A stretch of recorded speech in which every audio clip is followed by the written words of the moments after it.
El mundial es a los clubes lo que una aplicación de delivery es a los restaurantes, una plataforma que genera ingresos sin ser dueña del lugar, ni de los insumos, ni de los cocineros. En la Copa del Mundo participan más de 1.200 jugadores. Ninguno responde a la FIFA ni a las selecciones participantes. Son los clubes quienes, en última instancia, pagan su salario y sostienen los increíbles lujos que se dan a lo largo del año. Eso sí, a diferencia de la industria alimenticia, donde el grueso del dinero termina en quienes efectivamente preparan la comida, en el caso del mundial prácticamente el 100% queda en la Federación Internacional. Aunque también es cierto que los clubes tienen algunas razones para que sus futbolistas formen parte del torneo. Si nos ponemos en los zapatos del jugador, no hay dudas. Defender los colores de su país es el sueño máximo. ¿Se imaginan si Harry Kane dijera prefiero quedarme a hacer la pretemporada con el Bayern Múnich y no ir a jugar para Inglaterra? Una verdadera locura. A quien con total seguridad le hubiese encantado escuchar esas palabras es efectivamente al conjunto alemán. Sus sueños son bien distintos a los de sus futbolistas. Para ellos y para todos los clubes en general, el atleta es un activo. Y lo decimos en el sentido más literal de la palabra. Este tiene un valor claro que se registra en los libros contables y se va modificando a lo largo del tiempo. La forma en la que la institución recupera la inversión que hace es bastante clara, ganando torneos. O mejor dicho, ganando torneos en los que participa, porque hasta donde sabemos, la Copa del Mundo todavía no admite algo como Barcelona versus Brasil. Esos encuentros siguen reservados para el exótico mundo de los amistosos, como fue el caso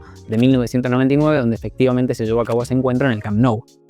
El problema que tienen los equipos es que los jugadores como activos vienen acompañados de un riesgo muy claro, la lesión. Si no puede jugar, su valor se desploma automáticamente. Es como si ustedes se compraran una máquina que debería durar sin problemas durante 5 años y al mes deja de funcionar. En esa misma línea, una cosa es que se le rompa a uno fabricando el producto para el cual la adquirimos y otra muy distinta es que un tercero nos la pida prestado y la averíe. Eso es el mundial. El amigo que te pide el activo durante un mes y no te puede asegurar que te lo vaya a devolver sin algún inconveniente. Sobre todo si la máquina tiene sentimientos y hará hasta lo imposible por jugar. Basta con analizar el caso de Ángel Di María. En Brasil 2014, mientras el Real Madrid le transfería el salario del mes de julio, el argentino estaba ante la posibilidad de jugar la final del mundo con la albiceleste. Pero había un tema. Él mismo sabía que llegaba al 90% de su capacidad debido a una mínima lesión. De disputar el encuentro corría el riesgo de que la situación se agravara considerablemente durante los próximos meses. Y él de hecho quería hacerlo. ¿Saben? Obviamente quién no lo hacía. Exacto, el Real Madrid. Su lógica era bastante simple. De afectarse su salud física, no solo no podría utilizarlo para su equipo, sino que el valor de mercado caería considerablemente. Por eso, poco tiempo antes del partido definitorio, un miembro del staff de la selección se acercó a Di María con un sobre y una carta que tenía el membrete de la Casa Blanca. El conjunto lo estaba forzando a desistir de disputar el partido más importante de su carrera para preservar así su integridad física. Me acuerdo cuando recibí la carta del Real Madrid, la rompí antes de abrirla, dijo el futbolista. A lo que agregó, inmediatamente entendí lo que estaba pasando. Todos habían escuchado los rumores de que el Real Madrid quería comprar a James Rodríguez después del Mundial y yo sabía que me querían vender para hacerle lugar a él. Así que no querían que su jugador se rompiera antes de venderlo. Era así de sencillo. Ese es el negocio del fútbol que la gente no siempre ve. Bueno, aquellos que nos siguen probablemente vean un poco más que el resto. La realidad es que si nos ponemos en los zapatos del club, tiene sentido. Ellos fueron quienes invirtieron en la figura, lo hicieron competir al más alto nivel y en última instancia corrían el riesgo de sufrir justamente todo el impacto negativo de la lesión. Di María no jugó aquel partido y pasó al Manchester United una vez acabado el evento. Hablando de la Copa del Mundo, ¿vieron que siempre que se acerca el Mundial alguien en el trabajo dice armemos un PRODE, una penca, una quiniela o el término que utilicen en su país para referirse al famoso torneo de pronósticos? Bueno, les tengo la solución ideal. No yo, sino Human, la aplicación todo en uno de recursos humanos que tenemos el gusto de que sea el sponsor de este video. Human diseñó la propuesta definitiva para las organizaciones de cara a la gran cita futbolística, porque todos quieren hacer uno hasta que deben ejecutarlo y gestionarlo a lo largo del campeonato. En este caso, ellos lo resolvieron al 100%, desde las reglas hasta la interfaz, pasando por el procesamiento de toda la información y actualización del ranking de posiciones a medida que avanza el evento. Así, la carga operativa para implementar la iniciativa en la empresa es nula y los colaboradores pueden enfocarse en una única cosa, demostrar quién es el que más sabe del mundial. En mi caso, por ejemplo, voy a marcar que el partido inaugural entre México y Sudáfrica termina en un empate 1-1.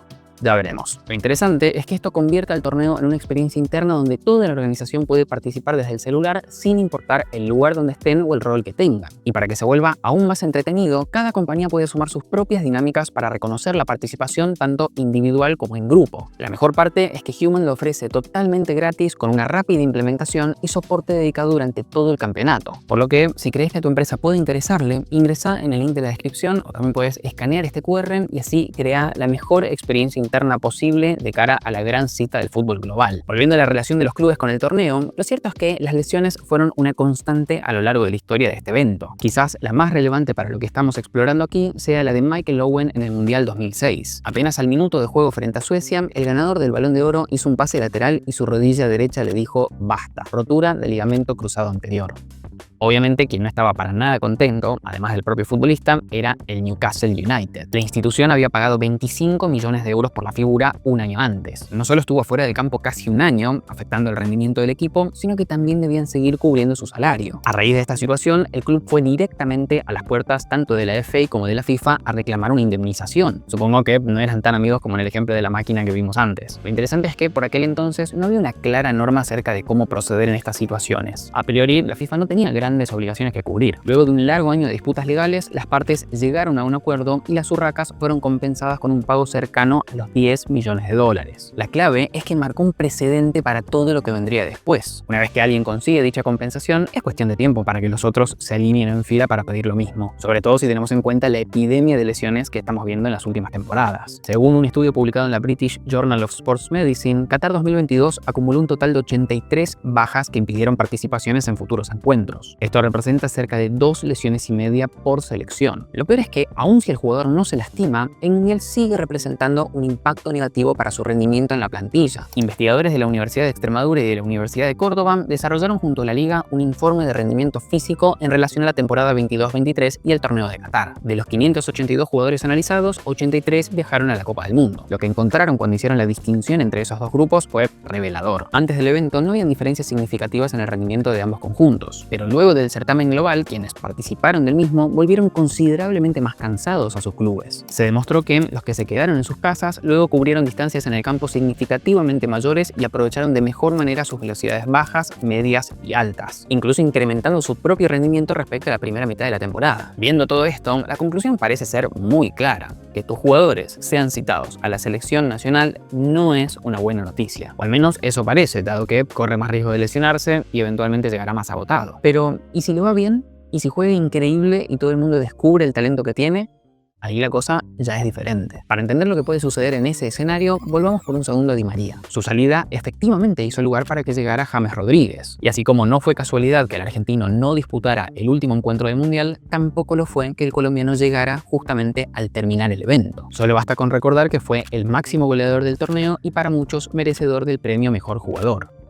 La Copa del Mundo tiene un poder muy concreto, la de ubicar a los jugadores en un pedestal y por consecuencia aumentar considerablemente su valor de mercado. Si el fútbol es un shopping, el Mundial es la mejor vidriera que se puede conseguir. La Casa Blanca terminó desembolsando 75 millones de euros por su traspaso. Obviamente, el rendimiento previo en el Mónaco era más que bueno y ya se sabía el nivel que tenía, pero el torneo de selecciones fue fundamental. Y no lo decimos nosotros, lo dijo un campeón del mundo que conoce muy bien los pasillos del Real Madrid. Nos referimos a Jorge Valdano. En su libro Fútbol, el juego infinito, dedica varias líneas a esa contratación y hace referencia a que sería casi imposible que se hubiese realizado sin que Rodríguez hiciera un gran mundial. Tener un muy buen mes de julio, o diciembre en caso de Qatar, puede cambiar para siempre la carrera profesional de un futbolista. Algo similar sucedió con Mbappé en 2018. El Mónaco, quien estaba nuevamente en escena, recibió 145 millones de euros del PSG por un joven de 19 años, campeón del mundo y mejor jugador joven del torneo. La misma situación ocurrió en Qatar 2022 con Enzo Fernández. El jugador llegó casi de rebote, habiendo debutado en la selección apenas 2 meses antes del certamen. Lo que nadie esperaba es que luego de heredar el galardón de Mbappé como máxima promesa, el Chelsea pusiera 121 millones de euros para contratarlo. El patrón es bastante claro: equipos grandes pagando cifras exorbitantes por jugadores jóvenes que fueron figuras en la pasada Copa del Mundo. Y ahí está la clave del efecto revalorización. Más allá de ciertas excepciones, como la transferencia de Cristiano Ronaldo a la Juventus en 2018 por un monto de 112 millones de euros, el Mundial es un mercado de productos jóvenes. Los equipos van en búsqueda de esas joyas que acaban de explotar en el escenario más grande del mundo. Claro que con la tecnología de hoy en día es muy difícil que estos clubes enormes no conozcan a quienes pueden ser potenciales figuras, pero hasta el evento son justamente eso, una potencialidad. Lo que hace la competencia es validar esos y otros aspectos, como puede ser por ejemplo su rendimiento en partidos definitorios. Con lo cual, si se trata de clubes con particular énfasis en vender jugadores, no hay nada mejor a que sean convocados para la Copa del Mundo.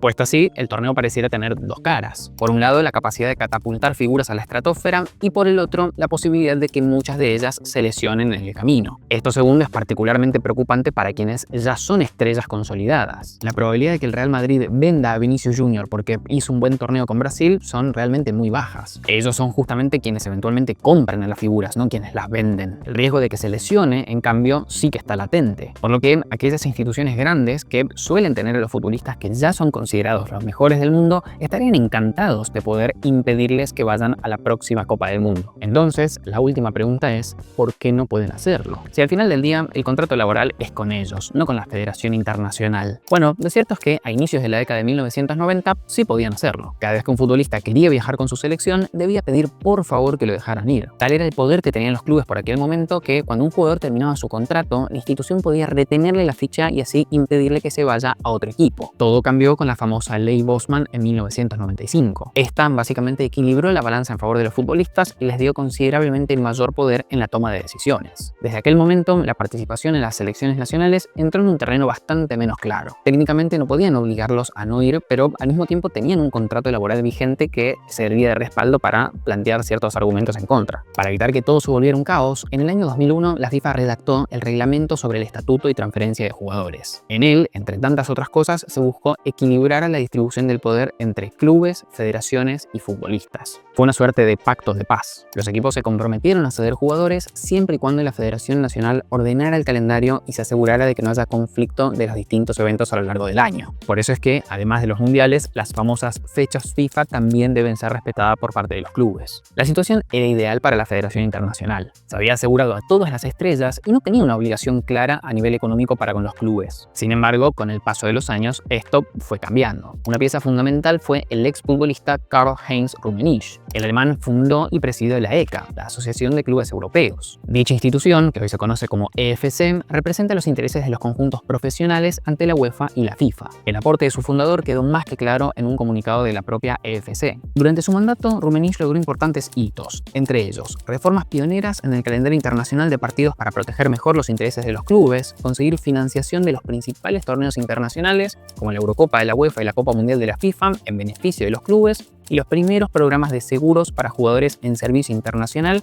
garantizando su protección durante competiciones cruciales. Ahí está absolutamente todo lo que tienen que saber. En concreto, lo que se fue imponiendo es que la Federación Internacional retribuya a los clubes por justamente prestarle a los jugadores para estas competencias. El monto exacto fue cambiando a lo largo del tiempo. De cara a Sudáfrica 2010, se asignó un total de 40 millones de dólares, cifra que aumentaría a 70 millones para Brasil 2014. Ya en Rusia y Qatar se elevó significativamente lo compartido, destinando 209 millones a cada edición, es decir, un 198% más. Para 2026 y 2030 se volvió a incrementar, pasando a un total de 335 millones en cada edición. Obviamente, parte de este aumento se fundamenta en el incremento de selecciones. Considerando que ahora habrá 48 equipos, al momento de grabar este video, el número de jugadores pasó de 832 a 1248. Una verdadera locura. Ahora bien, lo importante no es solo el monto final, sino cómo se reparte. Porque claramente no es que los más de 1000 jugadores salen de 3 o 4 conjuntos. Sobre todo porque, a partir de 2026, el programa incluye la retribución a clubes que hayan cedido jugadores incluso para las fases de clasificación. Además, el monto se reparte proporcionalmente entre todos los equipos en los que un jugador estuvo registrado durante los últimos 2 años. Con todo esto en cuenta, Qatar 2022 compensó a 440 clubes en 51 federaciones nacionales. El monto fue de $10.950 diarios por jugador. Entre los conjuntos que recibieron algún tipo de retribución, hubo 78 que disputaban la segunda división, 13 en tercera, 5 en cuarta y hasta 1 de quinta categoría que se vio beneficiado. Se trató del Boreham Wood de la National League inglesa gracias a la participación del galés Sorba Thomas. Claro está que quienes más recibieron fueron las grandes potencias porque aglutinan a una mayor cantidad de futbolistas. Quienes encabezaron el ranking fueron Manchester City y Barcelona con 4.5 millones de dólares cada uno, seguido por Bayern Múnich con 4.3 millones. Aún así, no sé si se habrán dado cuenta, pero dichas cifras son total y completamente insignificantes para estas instituciones.